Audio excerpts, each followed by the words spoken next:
Swastiastu. Saya atas nama Ida Isyuta Darmayani, absen 17 11 MIPA 1. Saya akan memaparkan tentang dampak perkembangan kolonialisme dan imperialisme yang dilakukan bangsa Barat di Indonesia. Yang mendasari kedatangan bangsa Barat ke Indonesia adalah yang pertama, mencari kekayaan sebanyak-banyaknya atau disebut dengan gold, menyebarkan paham atau agama mereka disebut dengan gospel, dan mencari kejayaan dan kedaulatan disebut dengan glory.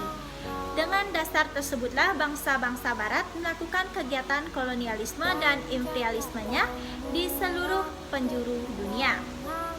Yang pertama yaitu bidang politik dan struktur pemerintahan, perpindahan kekuasaan pemerintahan dari VOC ke tangan pemerintahan Republik Bataaf atau Belanda ke Prancis.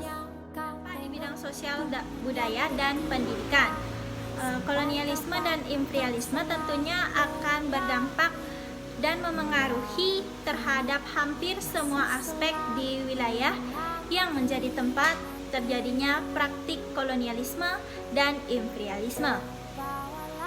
Yang pertama, bidang sosial budaya. Penjajahan bangsa Barat di Indonesia secara tegas telah menerapkan kehidupan diskriminatif, di mana orang-orang Barat menilai atau memandang bahwa mereka yang berkulit putih menjadi kelas atau kelompok pertama, kaum timur asing sebagai kelas kedua, dan kaum pribumi sebagai masyarakat kelas ketiga atau masyarakat paling rendah.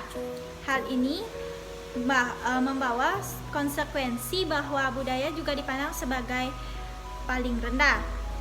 Pandangan ini sengaja untuk menjatuhkan martabat bangsa Indonesia yang memang sedang terjajah. Yang kedua, bidang pendidikan. Usaha-usaha yang dilakukan oleh kolonial Belanda dalam bidang pendidikan tidak lain adalah untuk keuntungan pemerintahan Belanda, yaitu menghasilkan pegawai administrasi Belanda yang murah, terampil, dan terdidik. Selain itu, pemerintah Belanda menyusun kurikulum pendidikan sendiri. Akibatnya perkembangan pendidikan dan pengajaran di Indonesia sampai abad ke-19 menunjukkan kecenderungan ke bidang politik dan kebudayaan.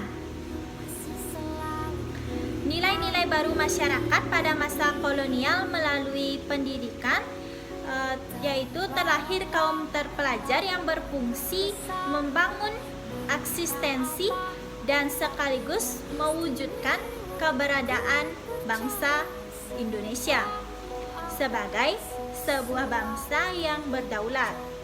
Hal ini menuju ke kaum terpelajar mulai menyadari keberadaan bangsanya yang berada di bawah kuasa penindasan kaum penjajah.